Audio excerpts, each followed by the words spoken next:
Across our world we live, in cities and villages, all part of a greater whole, but we're not alone. They come in herds,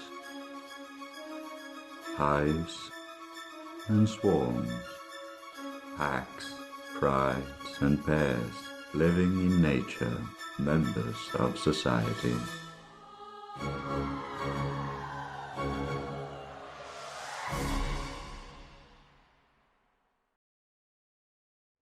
Deep in the wilderness, from the barren ice of the Arctic to the jungles of South America, caniforms can be found in one form or another, a widespread group of mammals. They evolved over 50 million years ago, divided into 9 families, including all bears, wolves and foxes, though their size and lifestyle may vary considerably. From the massive brown bear, broadly omnivorous and weighing up to 1,500 pounds, to the least weasel at just over an ounce, preying exclusively on smaller rodents. They represent one of the biggest groups of mammalian predators and come in packs and small groups to pairs and loners, though none as distinctive and mythic as the wolf. Though the term may be used for a wide range of dog-like predatory animals, including all forms of jackal and wild dogs, the true wolf is as unmistakable as it is iconic in appearance. A single species divided into 25 living subspecies, ranging from the dingo to the infamous grey wolf, to the domestic dog as it was taken in as a companion by Stone Age humans over 30,000 years ago. They all vary greatly in size, though the many subspecies of grey wolf average 80 to 100 pounds, measuring over 5 feet long, with a variety of appearances, mostly being white, grey, brown or black. All nearly exclusively predatory, preying on a wide range of ungulates or hoofed animals, as well as smaller rodents and birds. They can be found in nearly all types of environments in the northern hemisphere, from forested areas and open plains to barren tundra and polar climates. The dingo are additionally found throughout Australia, while domestic dogs have spread worldwide. The true wolf remains closely related to the American coyote, with which it can often interbreed and form hybrid species of coy wolves. Though this is a rare occurrence, as wolves typically form tight-knit social groups with limited breeding rights and little outside influence. They are pack hunters, collaborating to take down prey much larger than themselves, governed by strict social hierarchies, with each member of the pack filling a particular role, being highly social animals. Most packs, or families, having 5 to 12 individuals, occasionally joining other packs to form larger communities of 2 to 3 families, even up to 40 wolves in all. The pack is centered around a very large home range, which they may aggressively defend from other packs, the wolves patrolling at least 9% of the range every day. The pack itself is governed by a highly complex social structure led by a single male or female, known as the alpha, who is solely in charge of all navigation and decision-making, as well as keeping the peace within the pack itself as part of its role as the head of the family. The alpha is then followed by several subservient betas, varying in rank and social status, mostly being the alpha's direct descendants, all loyal to the point where they may willingly starve by surrendering food to go to the alpha and its pups when food is scarce. Each of the betas filling different roles at different times, with internal rankings being subject to challenges of dominance by other betas. As such, they've developed a wide array of vocalizations and non-vocal communications. The social status of wolves reflected directly in their posture and expressions around other wolves, particularly the height of the head and tail indicating either submission or aggression, showing or covering teeth to show different stages of emotion, anger, and defensiveness. While vocalizations can be divided into 3 main categories: howls, yelps, and growls. howling in particular being distinctive among wolves.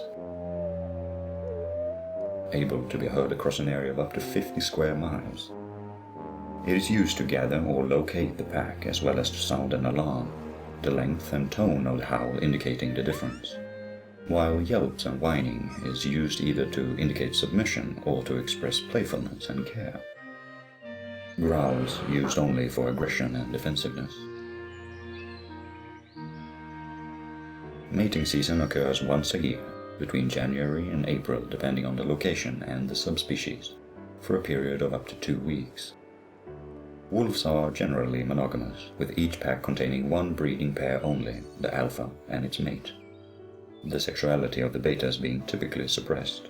The first time a mate is to be selected, the males, typically considerably larger, follow the females around, vying for her attention, bringing her food and displaying their strength. After the female has chosen her mate, they remain together as the breeding pair until the death of one or both of them. The mating act itself takes only a few minutes at a time and is frequently repeated for days until conception occurs.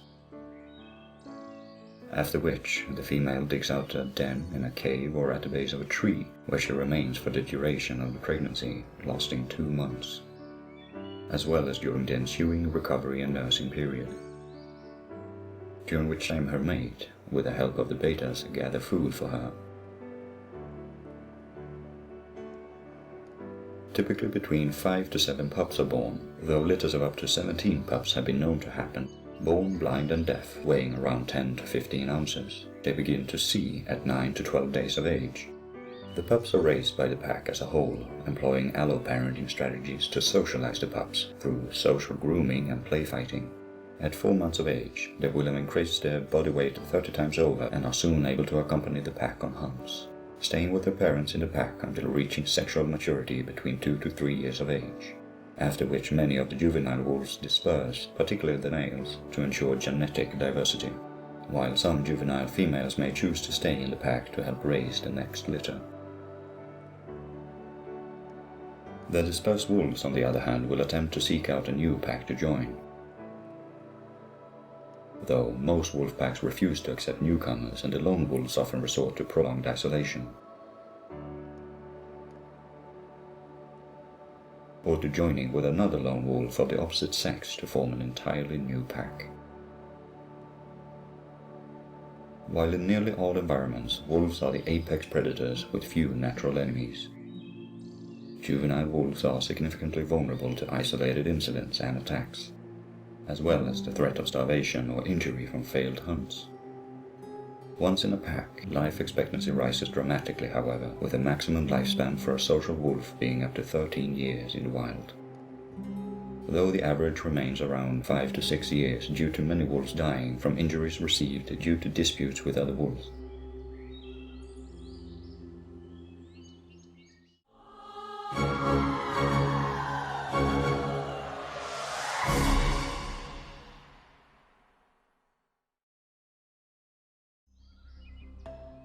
A long since iconic image of a cunning hunter of woodlands and forests is that of the fox. A diverse group of canids or dog-like predatory animals, they are closest in relations to jackals and wolves, divided into 5 main groups: the gray foxes, the South American foxes, the bat-eared foxes, the crab-eating foxes, and the true foxes. The true foxes being the most prolific, with 12 species in all, dominated by the red fox with 47 subspecies, found throughout North America, Europe, Asia, and Australia, while foxes at large can be found on every continent except Antarctica. In any environment from mountainous ranges to flat grasslands, woodlands, jungles, and even barren tundra. They are distinct from dogs and other canines by their small size, notable whiskers, and distinctive coloration, either white, brown, grey, or red, depending on both the species, the individual's age, and the season. As many foxes in temperate or colder climates molt seasonally, with a typically thicker and brighter winter coat. They range in size from the largest, the red fox, weighing up to 30 pounds, to the smallest, the fennec fox, at a mere 1.5 pounds, making foxes among the smallest canids in existence. Generally omnivorous, they feed on anything from plants and eggs, insects and snails, to small reptiles and birds, using their keen sense of smell and eyesight to hunt, stalking and pouncing on their prey, storing excess food by burying it under leaves or soil for later consumption, most being either nocturnal or crepuscular.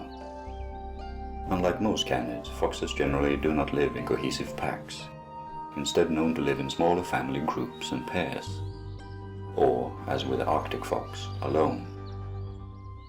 Most groups consisting of 2 to 4 individuals, usually as a monogamous pair with their latest litter, with groupings of up to 8 individuals sometimes found in a single territory when food is abundant, wherein a single individual or pair controls the territory with others being subordinate, usually being former cubs who have yet to disperse. As such, foxes have developed a variety of vocalizations, from whining, used either at birth as a sign of hunger or distress, or by submissive adults in confrontations, yelping as with young pups during play, growls, the adult fox's instructive sounds to its pups, calling for them, contact calls being unique to each individual, used for recognition and greetings, barks calling attention to intruders and threats, explosive calls being a high-pitched howl used to threaten and intimidate other foxes and animals, and a combative call, the sharp combination of bark and howl used while in direct conflict with another fox, with a few additional being able to howl when separated from their mate. Many foxes have fixed territories, employing territorial markings to keep outsiders at bay, digging out one or multiple hollow dens within, ranging from simple dugout holes and caves to complex underground tunnel systems depending on the species and climate. The fox takes rest during the day inside its den or under the cover of bushes and foliage, emerging in the afternoon to hunt or seek out a mate, alternating dens depending on the nearby abundance of food, seasonal changes, or outbreaks of parasite. Mating season typically occurs once or twice a year, usually in the spring for the northern species, fall for southern species, when the female foxes or vixens are in the oestrus period, lasting between 1 day to 3 weeks. First-time females crying out for mates with a distinct mating call, the male then seeking her out and following her around until she is willing to mate, or until she rejects his advances. Several males occasionally ending up in combat over a single female, growling and biting. Though serious injuries are rare, most rivalries amounting to little more than displays of aggression. The breeding pair then mates repeatedly over several hours, forming a pair bond, most foxes being either permanently or serially monogamous, joining their territories together as one. The gestational period lasts between 5 weeks and 2 months for most foxes, after which a litter of 2 to 6 pups or kits are born, up to 13 for some species, most being born blind and nearly deaf and with a darker coat than their final color with a fluffy brown or black fur. Though both parents take part in rearing the pups, the female is typically the dominant parent, as the pups are predominantly breastfed for the first 2 to 8 weeks, while the male forages for food to bring back to his mate, occasionally employing alloparenting with older pups from previous litters aiding in rearing and nursing the pups. The pups quickly gaining weight, they begin to venture out of the den after a month or 2.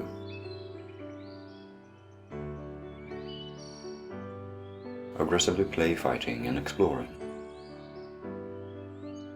Though they only begin to hunt alongside their parents at 3 to 4 months of age, becoming increasingly independent over the next few months, growing to nearly adult size, before reaching sexual maturity at around 8 to 12 months of age, after which they usually disperse to find a mate and form a family territory of their own, with most males and some females already breeding within the first year, though some pups may occasionally choose to stay in their home range with the parents if food is abundant, at the expense of their own reproduction, which is instead delayed.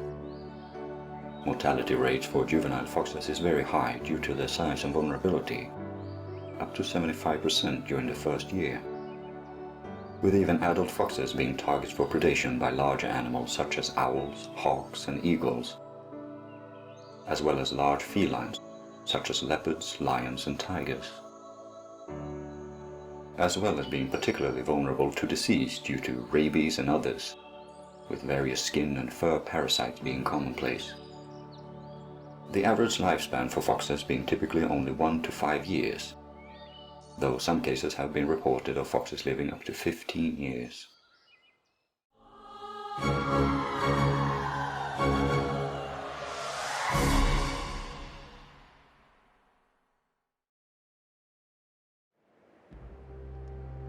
Of all the caniforms in existence, few are as well known and studied as the mighty bears.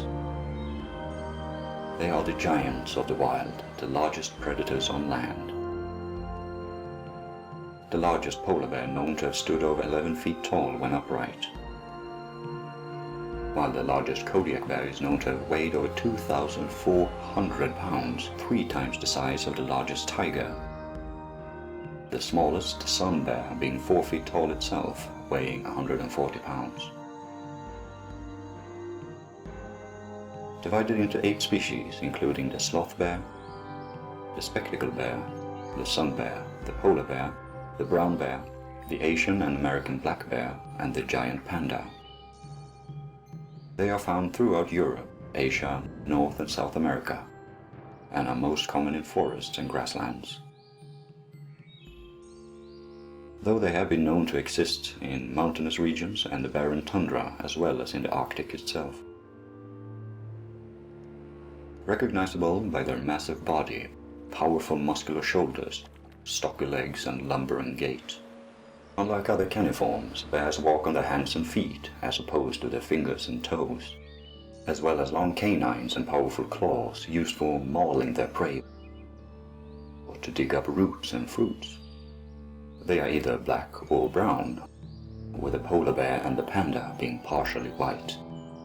Most being born with the final year-round coat, which often consists of a dense undercoat keeping the bear warm and dry, even in extreme temperatures such as the bitter cold of the Arctic. Most bears are, despite their reputation, omnivorous and opportunistic, feeding on a greater variety of foods than any other wild animal, from berries, fruit and leaves to insects, fish, deer and livestock, even carrion. Only the polar bear being exclusively predatory, while the panda is almost entirely herbivorous. Bears using their significant sense of smell to locate their prey from distances up to 50 miles downwind, as well as using their eyesight to identify berries and fruit. Bears are generally highly solitary, only rarely found in pairs or smaller groups during mating season, when raising their cubs, or in cases of seasonal abundance of food, as with salmon runs.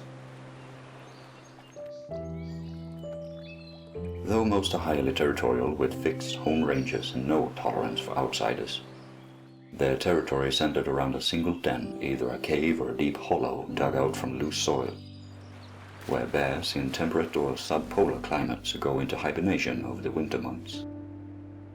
Many bears building up fat reserves during the summer and fall to be able to fast during hibernation. As such, communication between bears is limited to territorial and mating displays, relying on body language of charging and aggressive stances to ward off unwanted visitors, or a series of vocalizations ranging from barking to call attention to a threat, humming and huffing used between mother and cub, moaning and growling for mild to strong warnings, and roaring for outright intimidation, with huffing also used during courtship. As unlike many other caniforms, bears are polygynous as well as polyandrous, with bears of both genders mating with several individuals each season, each requiring a brief courtship, only the brown bear being serially monogamous, alternating a single new partner each year.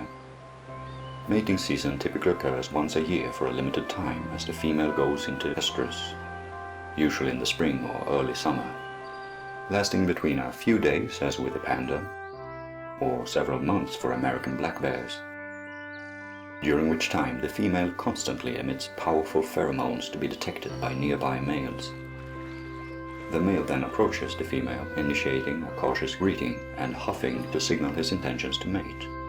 If other males are nearby, violent conflicts may arise, males mauling and clashing into each other, though only to assert dominance and not to seriously injure. If the female accepts the male's advances, she reciprocates the huffing and the mating begins. Once conception occurs, the female uses a process of delayed implantation, wherein the egg does not yet attach to the uterus for several months, allowing the female time to build up her body weight in preparation for hibernation and birth-giving. If the female does not gain enough weight, the fertilized egg is instead absorbed back into her body, and she is forced to wait until next year to try to conceive again. Pregnancy for bears lasts between 2 to 5 months for brown bears, polar bears, sun bears, and pandas, but up to 8 months for sloth bears, black bears, and spectacled bears. The female giving birth alone during hibernation for northern species, in litters of 1 to 6 cubs. Most first-time mothers giving birth to a single cub, while older females can give birth to greater numbers. The cubs are born blind, toothless, and with only a thin layer of fur, as well as being very small, weighing less than 2 pounds even for the largest species. Panda cubs weighing as little as 3 to 4 ounces at birth. The cubs then breastfeed for a minimum of 6 months to 2 years, gaining weight significantly until it's ready to follow the female in search of food. The mother then continues to look after her cubs for an additional 2 years, being highly protective of her offspring, turning unusually aggressive to any perceived threat. In particular towards other bears, as males may try to kill the female's cubs to force her into another reproductive cycle. The mother teaches the cubs how to forage for food, how to hunt and how to fish, as well as self-defense and how to set up a den, her reproductive cycle being suppressed as long as the cubs remain in her care. As the cubs grow older, they also grow more independent, frequently wandering off from their mother until they finally disperse, finding their own territories elsewhere. Juvenile bears mature from 2 to 9 years depending on the species. Male maturation often linked to the size of the bear to grow into a size where they can challenge an older male for breeding rights. The average lifespan of most bears being around 20 to 25 years. Juvenile bears and cubs are often targeted by other large predators as well as being vulnerable to diseases, accidents and conflicts with other bears, while the mortality rate for adult bears is very low due to their size, as they are the apex predators with few natural enemies, along with the wolves and other caniforms. And even when some smaller forms, such as foxes, are more vulnerable and open to predation, they remain a crucial link of predators and prey, while their appearance and social structures may vary greatly, from larger wolf packs to family groups to loners, as they can be found in all manners of terrain. They are all part of the same global network of nature and wildlife, all members of an animal society.